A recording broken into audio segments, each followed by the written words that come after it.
일단 뭐 지금 가장 힘든 시기를 보내고 계신 분들은 사실 2차 전지가 아닐까 싶어요. 예. 근데 제가 2차 전지 같은 경우는 그전에 약간 긍정적으로 말씀드린 부분도 있고요.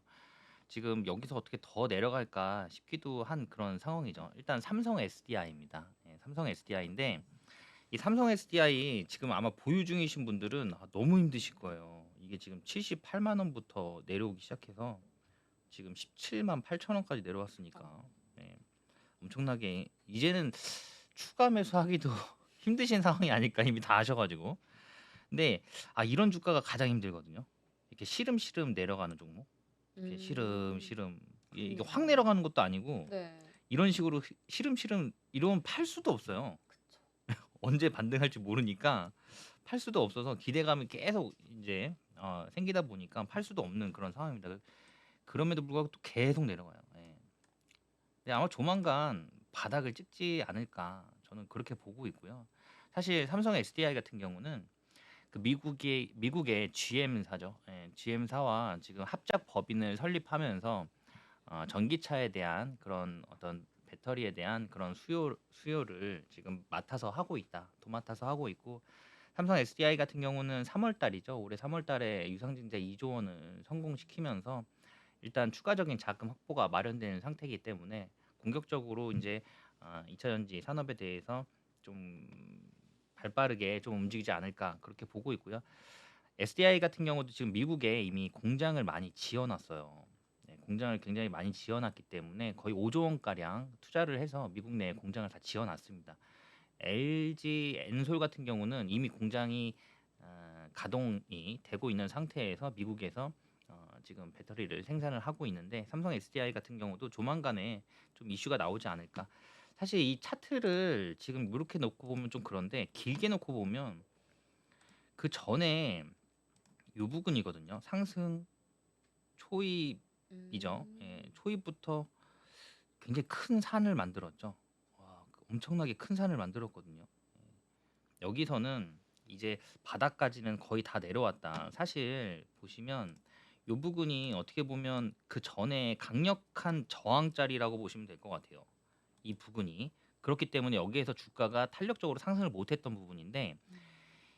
이 저항 라인을 뚫고 지금 이제 상승을 했잖아요. 예, 상승을 이렇게 했다가 이렇게 내려왔는데 이 저항은 제가 항상 말씀드리는 부분이지만 요 앞전에 여기가 저항이었기 때문에 여기가 지지로 바뀝니다. 저항이 뚫리면. 그래서 지금 충분히 지금 지지 라인에 와 있다라고 보시면 될 것 같아요.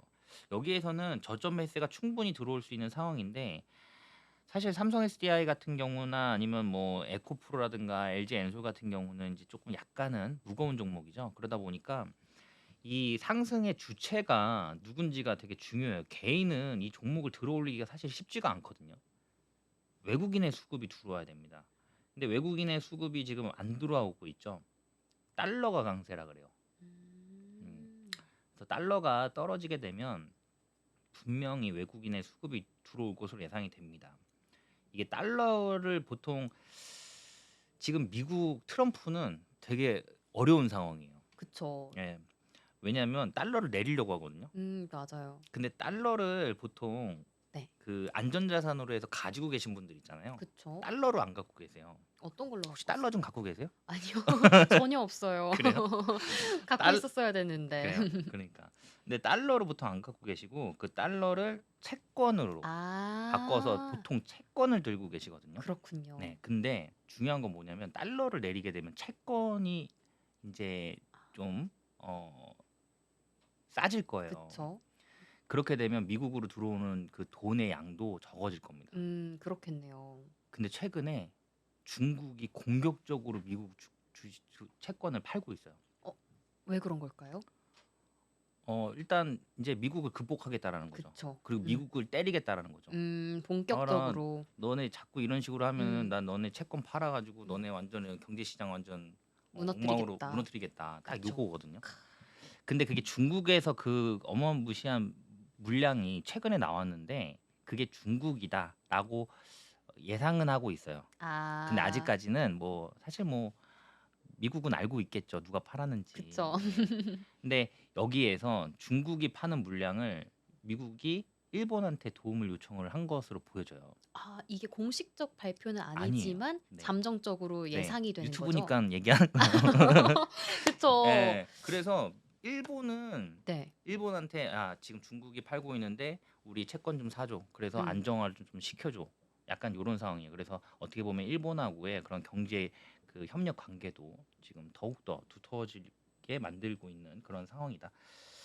그런 부분입니다. 그래서 최근에 이제 달러가 좀 안정이 됐죠. 거의 네. 1,500원 찍을까 말까였어요. 저는 사실 그러니까요. 보고 싶었거든요. 1,500원 찍는 그 네. 왜냐면 역사적인. 그죠. 그걸 찍었을 때 시장의 반응이 어떤지 확인을 아, 해보기 위해서 네. 찍었으면 하는 바람이었는데 못 찍고 결국에는 지금 이제는 조금 있으면 앞에 뭐 4자가 3자료로 그럴 바뀔 수도 수 있는 있죠. 그런 상황까지 내려왔습니다. 2차 전지는 활용 범위가 굉장히 넓어지고 있어요. 그래서 뭐 전기차에만 들어가는 게 아니죠. 2차 전지는. 그리고 뭐 휴머노이드 로봇이라든가 선박에도 들어갈 거고 앞으로는 그 실외에서 돌아다니는 로봇들도 되게 많을 거예요. 음. 굉장히 그 그림을 그려보면 되게 신나지 않습니까? 약간 SF 영화에서 맞아요. 쉽게 보던 근데 맞아요, 그게 SF인 게 우리에게 그냥 꿈 같은 내용이었잖아요. 네. 이제는 현실화가 되면 기대도 되고 좀 네. 무섭기도 해요. 그쵸. 약간 로봇, AI, 인공지능 좀 그쵸. 무섭긴 하죠. 터미네이터처럼. 터미네이터 너무 옛날. 그래요? 최근 영화는 뭔가요? 저도 잘 모르겠습니다만. 그래요?